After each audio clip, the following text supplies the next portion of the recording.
नमस्कार दोस्तों, मैं करनी प्रताप माँ करनी स्टेनो क्लासेज में आप सभी का हार्दिक स्वागत करता हूँ।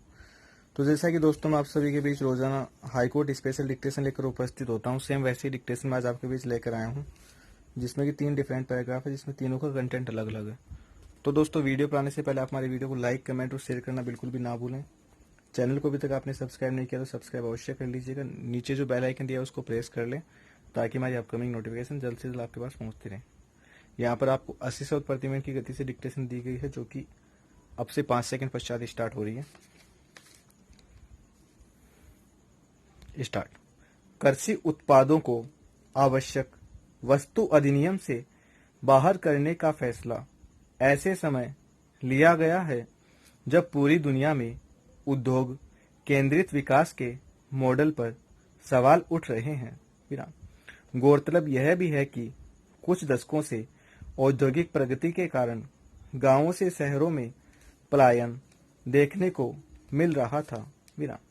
अब अचानक कोविड-19 संक्रमण के कारण बड़ी संख्या में प्रवासियों के गांवों की ओर लौटने का सिलसिला चल पड़ा है। विराम। माना जा रहा है कि देश को आत्मनिर्भर बनाने के लिए ग्रामीण अर्थव्यवस्था को मजबूत करना जरूरी होगा। विराम। चिंता यह भी है कि ग्रामीण अर्थव्यवस्था को पुनः पटरी पर लाने के लिए भी पूंजी की जरूरत होगी, जो गांवों के पास नहीं है। विराम। ऐसी परिस्थिति में कृषि उत्पादों को आवश्यक वस्तु अधिनियम से आजाद करने का फैसला कई अर्थों में महत्वपूर्ण है। विराम। एक नज़र में माना जा रहा है कि फैसला किसानों के लिए फायदेमंद होगा, क्योंकि उन्हें अपनी उपज के लिए बाजार खोलने की आज़ादी मिलेगी और उसके भंडारण में भी समस्या नहीं आएगी। विराम। करीब 50 सालों से किसान इसकी मांग कर रहे थे। विराम।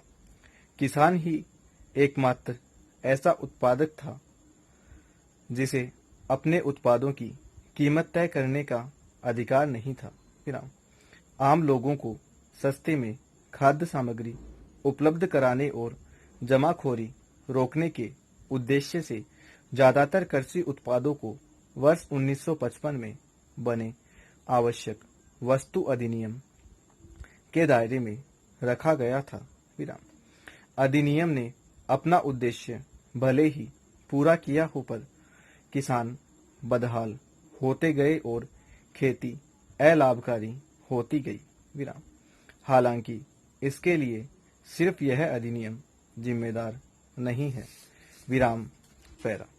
महिलाओं के लैंगिक विकास हेतु उनकी आर्थिक स्थिति को सुदृढ़ करने हेतु सरकार ने 1995 में कई सामाजिक और आर्थिक कार्यक्रम लागू किए। विराम।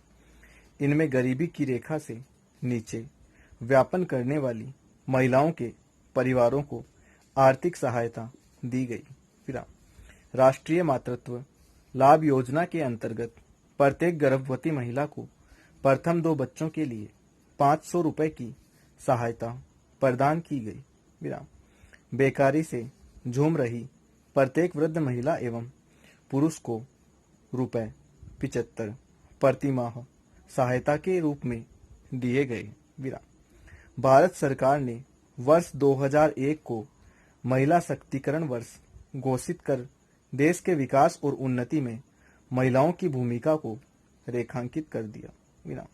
इसके द्वारा महिलाओं को शिक्षा, तकनीकी, स्वास्थ्य, पोषण, जनसंचार आदि में सुविधाएं देकर इन क्षेत्रों में महिलाओं की सेवाएं ली गई। विराम।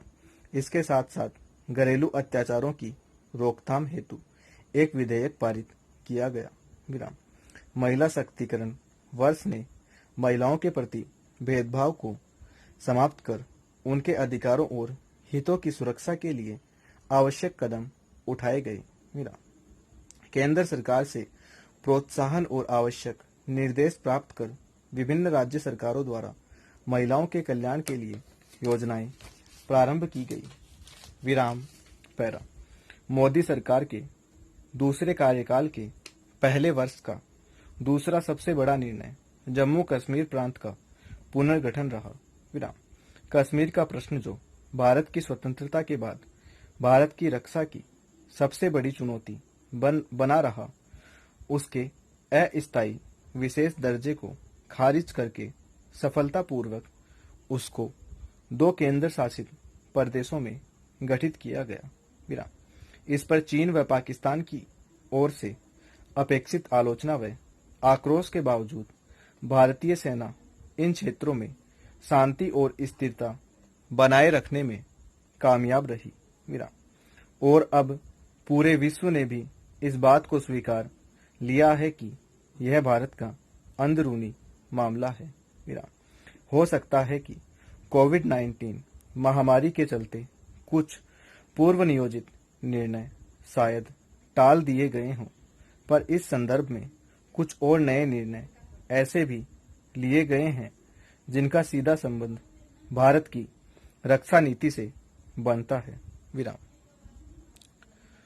तो जैसा कि दोस्तों यहाँ पर आपको 3 डिफरेंट पैराग्राफ दिए गए हैं और तीनों का कंटेंट अलग अलग है। तो दोस्तों डिक्टेशन लिखने के बाद हमें कमेंट करके अवश्य बताएं कि हमारी डिक्टेशन से आपकी तैयारी कैसी क्या हो रही है। और इस चैनल को सब्सक्राइब करना बिल्कुल भी ना भूलें, वीडियो को लाइक कमेंट और शेयर करना बिल्कुल ना भूलें। ठीक है दोस्तों, हम कल आपके बीच सेम ऐसी राजस्थान हाईकोर्ट स्पेशल डिक्टेशन लेकर उपस्थित होते हैं। बहुत बहुत धन्यवाद आपका हमारे चैनल पर बने रहने के लिए।